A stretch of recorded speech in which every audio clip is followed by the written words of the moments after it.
Greetings. I was watching this video from a few nights ago on the Sister E account titled Georgia Pews, Faithful to God, YouTube. The video was undoubtedly a response to the two videos by me which were uploaded onto the Faithful to God account about the markings on the pews in the First African Baptist Church in Savannah, Georgia.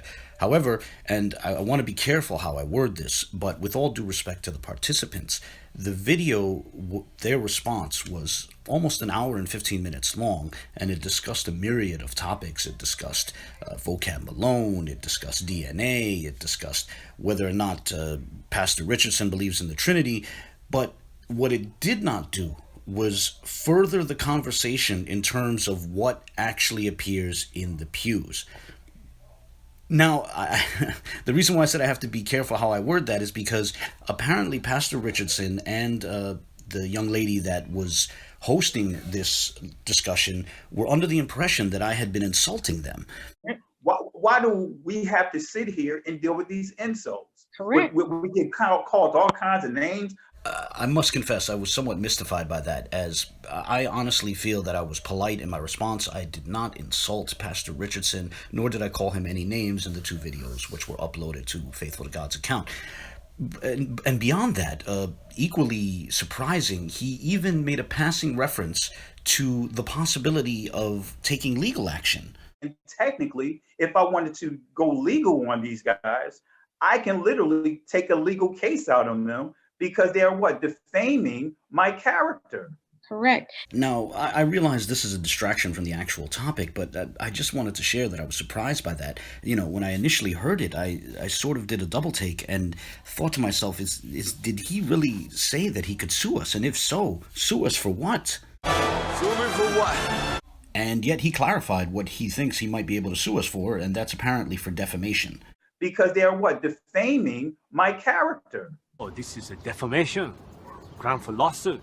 I honestly have no idea how the videos I narrated, which were later uploaded to the Faithful to God account, constituted defamation. I mean, I honestly, while I disagreed with him politely, I never said anything about his character or about his knowledge of the subject, although I may go into that in this video. This was the central premise of the two videos which I narrated. No matter what script or language one claims is present in those markings, one should attempt to demonstrate their position by pointing out and transcribing the distinguishing features therein. That's it. That's my whole argument. If you're going to claim a specific language is present within those markings, you should demonstrate such. Go to the actual markings and point out the distinguishing features that establish your position. That's it. This is defamation. Now, I admit I'm being a bit playful by slipping in those movie clips there, but I do that because I was honestly surprised that they went that route. They were responding to two videos which were merely arguing that anyone who claims that a discernible language is present in those pews should actually present a case in favor of their position. That's all. And I even gave examples of how one might go about that sort of approach. And yet they produced a 75-minute video which covered a variety of topics, and yet did not make an attempt to actually establish their position. But I digress. I've spent nearly 4 minutes on this introduction. I think it's time to actually get into the actual discussion, and I want to show a salient portion of the discussion where Pastor Richardson at least makes an interesting methodological point. A methodological point I agree with, however, with all due respect to him, I feel that he applies this methodological point inconsistently. He's going to rightly argue that if someone's going to claim it's Aramaic or Arabic, they should be able to translate it, to read it, to state what appears there. Now, as you listen to this, ask yourself if he applies the same rule to himself. So those writings on those pews is a Shemitic language, is not Arabic, because if it was so, then how come they still haven't translated? Was able to read it. It's not Aramaic, because if it was Aramaic, whether it's modern or ancient or whatever, how come they still haven't been able to translate it? Correct. But they were in awe when I showed some of the letters from the guys in combination with the Shemitic language. Now, I'm not saying that I can read what's on the pews, but I can identify some of those letters. Did you catch that? He rightly notes that if someone's going to say that it's Arabic or Aramaic, they should be able to read it, or at least they should be able to present some sort of a case in favor of their position. If they can't read it, if they can't understand it, then how can they claim that it's Arabic or Aramaic? It could be something else. But then he himself admits that he cannot read what's there, what's allegedly there. And then that begs the question then, how did you reach the conclusion that it's Hebrew if you can't read it?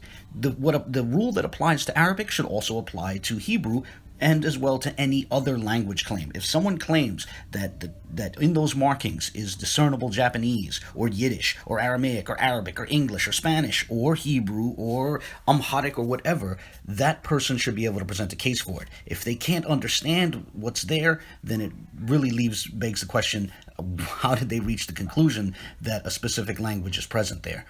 That said, I found it interesting that Pastor Richardson expressed confidence on multiple occasions that no one would be able to read what appears in those markings.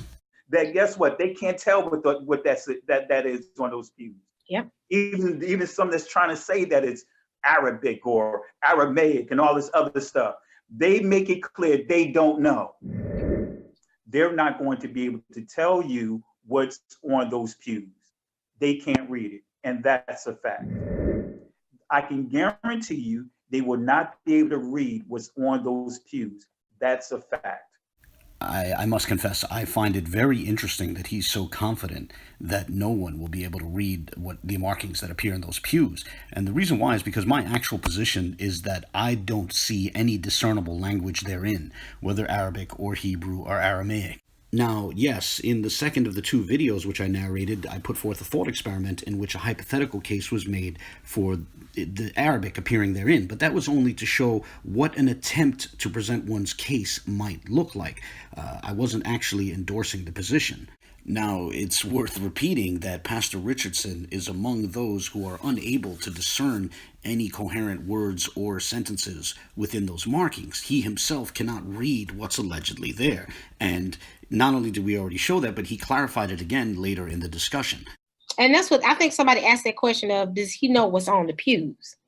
And I think you did say at the beginning that you know what's some of the words that are on the pews. Well, I can identify some of the letters, put it that way. I'm not going to say I know the words.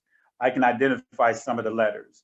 So Pastor Richardson himself does not recognize any words, much less phrases or sentences, in the markings in those pews in that church in Savannah, Georgia.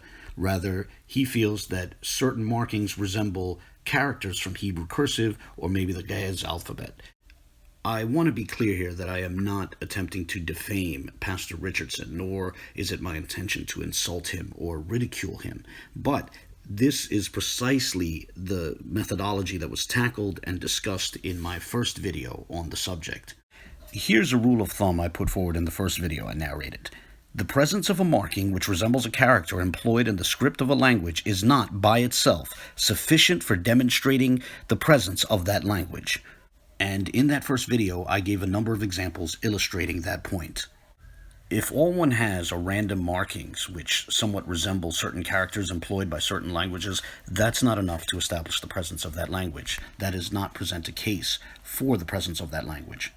As I showed in the second video, a case can be made not only for some of those markings resembling Arabic characters, but even Arabic words, even Arabic phrases right out of the Quran, the last chapter of the Quran. Now again, I don't actually endorse that position, but there is some irony here, as it seems that the case for Arabic is even stronger than the case for Hebrew, apparently. Whatever the case, as this video draws to a close, I'd like to recall the methodological point made by Pastor Richardson, which he repeated later in his discussion. If they're going to say that it's Arabic, then read it in Arabic. If you're going to say that it's Aramaic, then read it in Aramaic. If you're going to say whatever, read it to me. Mm-hmm. Read it to me.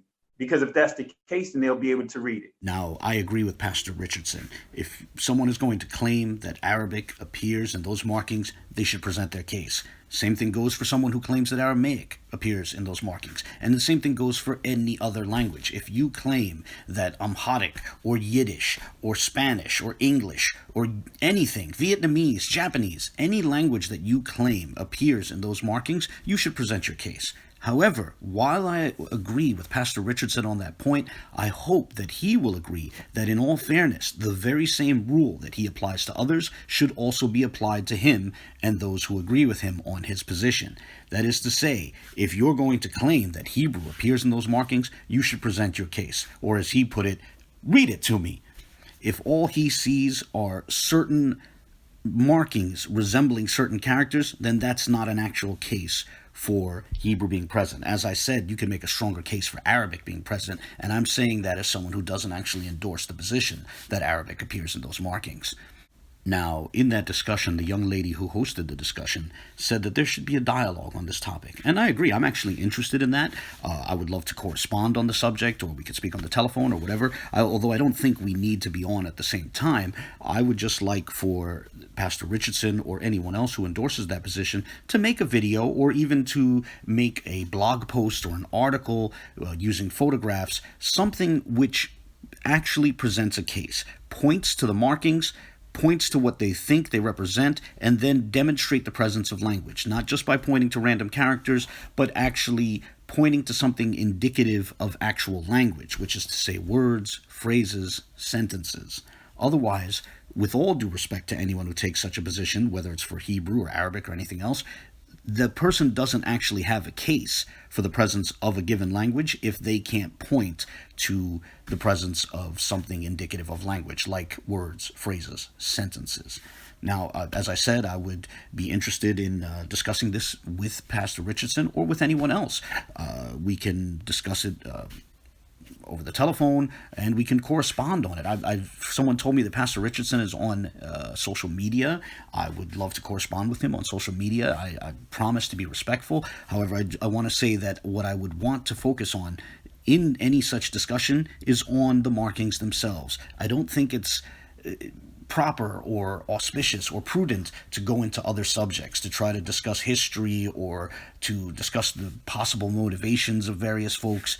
Let's just look at the markings objectively and see if we can find anything resembling discernible language. That's what I'd like to do. That's what I'd like to discuss. On that note, I hope it's been clear that it was not my intention to mock or ridicule or insult or defame either Pastor Richardson or the young lady who interviewed him or anyone else who agrees with the position that Hebrew text is found in the pews of First African Baptist Church in Savannah, Georgia. I look forward to the comments of others, whether through videos or social media, text, telephone calls, whatever. And on that note, I'll close here and say to all, God bless.